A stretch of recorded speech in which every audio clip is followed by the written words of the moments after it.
Good evening, everybody, and good morning, actually. This is Mrs. Burkett, and I am reporting to you on October 17th for the class period on October 18th. I hope everyone's having a wonderful morning and literally the best half day ever. That means all of you. We are looking at chapter 4. We yesterday kind of stopped at comparing the graphs with the situations, which was great. And now we're just going to give some definitions. So this is still chapter 4, section, whatever, what is this section? I don't even know. I'm assuming it's chapter 4, section 1. Very good. Wow, we started right away. So we're talking about functions, and that's going to give us the big vocabulary term called relation. A relation is a set of ordered pairs that have corresponding values of independent and dependent variables. So a set of ordered pairs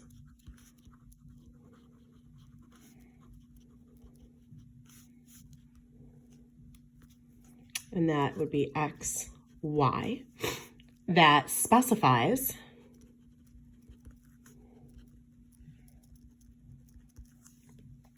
corresponding values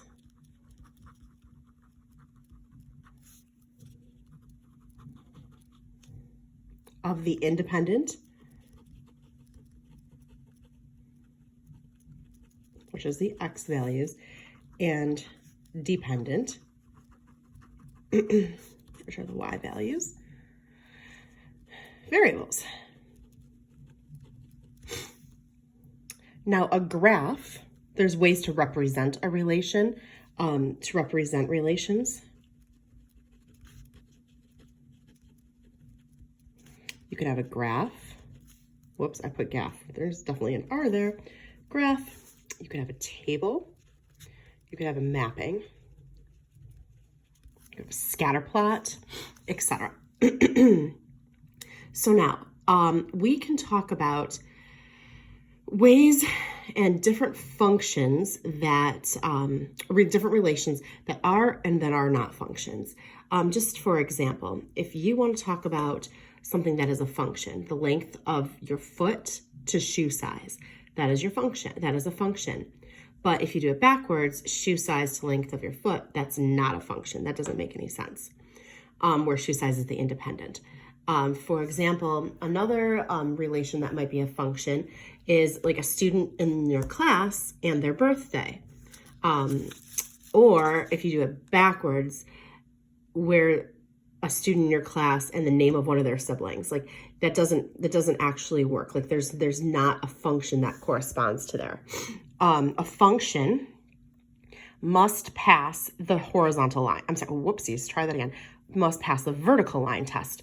So for example, if we have a graph that's a parabola, so a U-shaped graph, and we pass a vertical line through it, it hits one spot, that's fantastic. If we have a graph that's a circle, so x squared plus y squared equals 1, that's the function or formula for a circle, and we pass a vertical line down, it hits in 2 spots, that's not a function.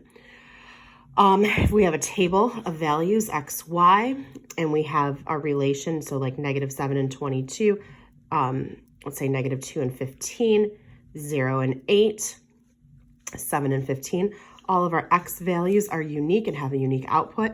That is a function. Something that is not a function, so this is no, this is yes, this is, whoa, yes. Something that's not a function or relation, that would be something like this, 2, 0, 7, 7. Let's say -2 gives us 3, 0 gives us 0, 7 gives us -14 and 11. We can't have that. We can't have 2 different outputs for the same input. They both have to be the same, so this is not a function at all. A mapping diagram, it's just if you have like two kind of circles like that, and you just have a listing of variables inside, so or a listing of numbers inside, like this, and then you have, this is a function if one arrow comes from the X and goes to the Y. Even if it goes on diagonal, even if it crisscrosses, this is a function because one arrow is coming out of the X. What's something that's not a function? Let's say I had like or 0, 1, and 4, and then -2, 4, 6. If I went 0 goes to 2 and 4, and then 1 goes to 4 and 4 goes to 6, the input can't produce two different outputs. That makes absolutely no sense. So just to make a definition, a function is a relation between two sets, I cannot spell, in which every element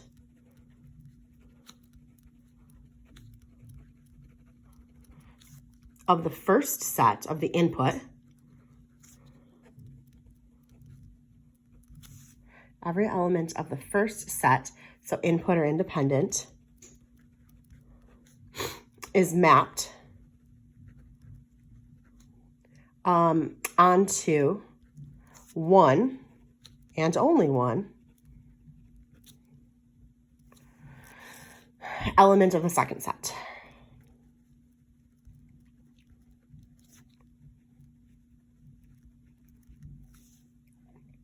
That is, so we can say, therefore, y is a function of x if for each value, or for each x value, there is exactly one corresponding y value.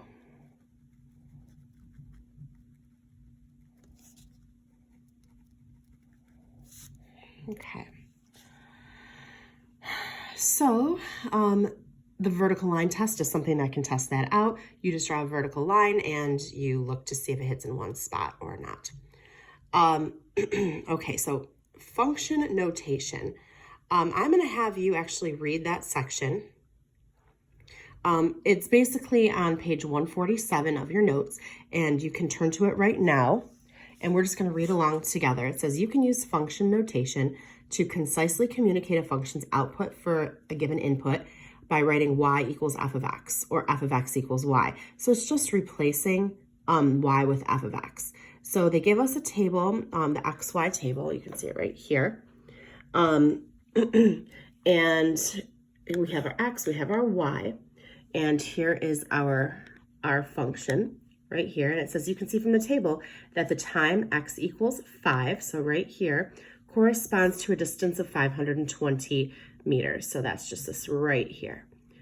You could write f of 5 equals 520. This is read f of 5 equals 520. This does not mean f times 5, okay? So that was really simple. I didn't really need to actually go through that with you. I think then that we can go to exercises. You can do this right now. It's on page, 150. And you can do, let's say, 150. Let's just do number 3 on page 150. So 3 on page 150. And then Robert is going to take the lead and talk about domain and range. So Robert, what you're going to do is you're going to stop this video. You're going to go up to the board. You can actually use my document cam. You have to go to the desktop of my screen and press the icon that's hover cam. You can just pull that up and you can actually talk about domain and range if you want. You can read it directly from here, and you can talk about domain and range. And once you have done that, if everybody gets it, or at least you think you get it, you can do some of the examples. I would like you to do exercise 4C, which is on page 153. And let's do number 5 and 6. Okay, and that will end 4.1. Have a great day. I miss you. Work in class together, please. Thanks. Bye-bye.